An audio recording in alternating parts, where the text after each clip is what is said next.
Welcome to के जे chemistry academy. आपण घेत आहोत green chemistry and nano chemistry. बघा, ग्रीन केमिस्ट्री हा जो आहे याचा शोध लावला पॉल थियानस्तस या सायंटिस्टने. कोणी लावला? पॉल थियानस्तस. आणि ही काही एक डेफिनेशन आहे कशाची? ग्रीन केमिस्ट्रीची. ही खूपदा विचारली आहे. काय म्हणताय? Green chemistry is the use of chemistry for pollution प्रिव्हेन्शनसाठी यूज केला जातो. कशासाठी? पोल्युशन प्रिव्हेन्शनसाठी by environmentally conscious design of chemical product and process that reduce or eliminate the use or generation of hazardous substance. म्हणजे green chemistry उपयोग का बरं करतो आपण? पोल्युशन प्रिव्हेंट करण्यासाठी. काय करतो? पोल्युशन प्रिव्हेंट करण्यासाठी. आणि जे हजार्डस सबस्टन्स आहे त्यांना काय करण्यासाठी? रिड्यूस करण्यासाठी. ठीक आहे. नंतर principle of green chemistry total किती भागात डिवाइड आहे? तुमचे 12 भागात. म्हणजे टोटल किती भाग आहे? 12 भाग. याच्यापैकी सर्वात इम्पॉर्टंट आहे ॲटम इकॉनॉमी. काय इम्पॉर्टंट आहे? Atom economy. त्याच्यामध्ये पहिला बघा, prevention of waste or by product. म्हणजे काय करायचं आहे? प्रिव्हेंट करायचं आहे. कुणाला? वेस्टला काय करायचं आहे? प्रिव्हेंट करायचं आहे. दुसरा ॲटम इकॉनॉमी. आपण जे केमिकल वापरत आहोत त्याच्यावर ॲटम इकॉनॉमी म्हणजे एन्व्हायरमेंटवर आपण किती इफेक्ट करत आहोत ते कॅल्क्युलेट करतात. नंतर लेस हजार्डस केमिकल सिंथेसिस. म्हणजे असे केमिकल जसे आपण लॅबमध्ये प्रॅक्टिकल करत आहोत तर असे केमिकल यूज करा ज्याच्यामध्ये एन्व्हायरमेंटला काय असेल? लेस हजार्डस असतील, ते कमी इफेक्टिव्ह असतील. नंतर डिझाईन फॉर सेफ केमिकल्स. म्हणजे जसं आता वॉटर आहे, वॉटरमुळे आपल्याला साईड इफेक्ट आहे का? नाही आहे. म्हणजे असे केमिकल यूज करा ज्याचा जास्त एन्व्हायरमेंटवर इफेक्ट करणार नाही. नंतर तसंच सॉल्वंट आणि ऑक्झिलरी. सॉल्वंटही तसेच यूज करा जे का राहतील? सेफ राहतील. नंतर डिझाईन ऑफ एनर्जी इफिशियन्सी. म्हणजे असे जसं काही गोष्टी आहे. इफिशियन्सी म्हणजे एनर्जी सेक्टर, म्हणजे एनर्जी जास्त नाही लागली पाहिजे आणि काम झालं पाहिजे आणि एन्व्हायरमेंटला काही इफेक्ट नाही झाला पाहिजे. Use reasonable feedstock. म्हणजे असे फ्ली स्टॉक यूज करा जे कमी क्वांटिटी, म्हणजे जसं आपल्याला घ्यायचं आहे खूप महाग असेल, 2000-3000ची जर एक केमिकल असेल तर आपल्याला घ्यायला पुरवेल का? नाही. तर म्हणजे कमी याचं घ्यायचं आहे आणि त्याचा यूज पण झाला पाहिजे. नंतर रिड्यूस डेरिव्हेटिव्ह.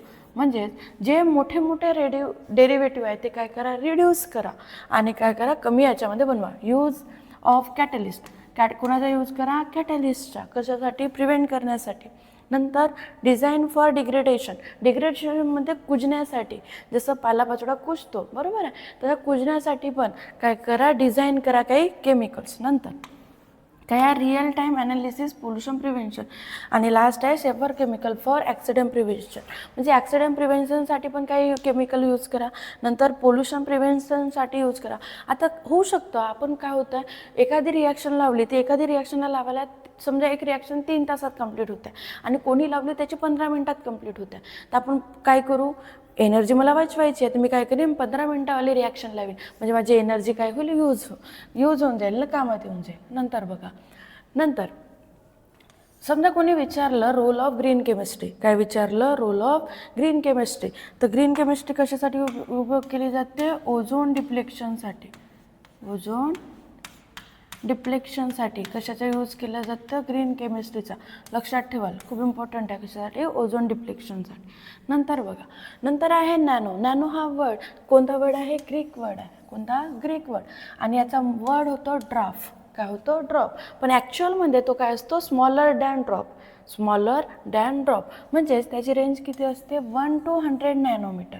आता 1 to 100 नॅनोमीटर म्हणजे 1 नॅनोमीटर. काय? 1 नॅनोमीटर हा इक्वल असतो 10⁻⁹ मीटरच्या. 1 नॅनोमीटर हा इक्वल असतो किती? 10⁻⁹च्या. म्हणजे हा किती आहे? मायनसमध्ये आहे, किती लहान असेल. त्याच्यामध्ये हे डेफिनेशन खूप इम्पॉर्टंट आहे तुम्हाला. कोणत्या? नॅनो सायन्स म्हणजे असं ज्याच्यामध्ये material at atomic, molecular and macromolecular स्केलची काय केली जाते? स्टडी केली जाते. त्याला म्हणतात नॅनो सायन्स. नंतर आहे नॅनो टेक्नॉलॉजी. नॅनो टेक्नॉलॉजी म्हणजे असे ज्याच्यामध्ये डिझाईन, कॅरेक्टरायझेशन, प्रोडक्शन, स्ट्रक्चर, शेपची याची स्टडी केली जाते. त्याला म्हणतात नॅनो टेक्नॉलॉजी. नंतर नॅनो नॅनो मटेरियल म्हणजे जसं रेंज किती आहे 1 to 100 नॅनोमीटर, म्हणजे खूप कमी क्वांटिटी, जसं मायक्रोस्कोपमध्ये आपल्याला बघावे लागतील. म्हणजेच काय नॅनोमीटर, ज्याची रेंज किती असेल 1 to 100 नॅनोमीटर, अशा स्केलची जर स्टडी करत असेल त्याला म्हणू आपण नॅनो मटेरियल. नंतर आहे नॅनो केमिस्ट्री, काय असेल नॅनो केमिस्ट्री किंवा नॅनो केमिकल, त्याची स्टडी म्हणजे ज्याच्यामध्ये केमिस्ट्री आणि नॅनो सायन्सची स्टडी केली जाते. काय नॅनो केमिस्ट्री, ज्याच्यामध्ये केमिस्ट्री आणि नॅनो सायन्सची स्टडी केली जाते, त्याला काय म्हणतो आपण नॅनो केमिस्ट्री. नंतर बघा, नंतर हे इम्पॉर्टंट आहे, हे पेपरमध्ये तुम्हाला विचारलं आहे, सोल जेल प्रोसेस. आता सोल जेल प्रोसेसच्या 2 रिॲक्शन आहे, एक हायड्रोलिसिस आणि एक कंडेन्सेशन. कोणती आहे, हायड्रोलिसिसची एक प्रोसेस आहे आणि कंडेन्सेशनची एक प्रोसेस आहे. त्याच्यामध्ये काय घेतलं आहे बघा, MOR, काय घेतलं MOR, याची रिॲक्शन कोणासोबत केली, वॉटरसोबत केली, म्हणून हिला काय म्हटलं, हायड्रोलिसिस म्हटलं. कोणासोबत केली, वॉटरसोबत, म्हणून काय म्हटलं, हायड्रोलिसिस.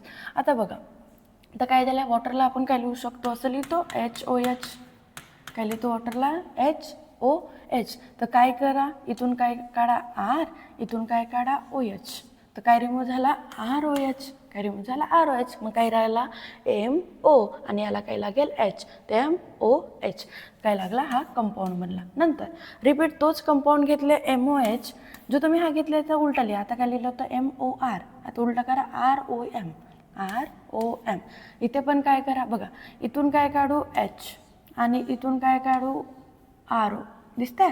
तर RO याला काय लागला H, तर काय निघू झाला ROH, आणि हा काय आहे MO, काय राहिला M, तर हा काय बनला 1. म्हणजे हे काय आहे, कंडेन्सेशन प्रोसेस आणि हे काय आहे, हायड्रोलिसिस प्रोसेस. हे दोन्ही प्रोसेस तुम्हाला लर्न करायच्या आहेत. नंतर बघा नॅनो पार्टिकल आणि नॅनो टेक्नॉलॉजी.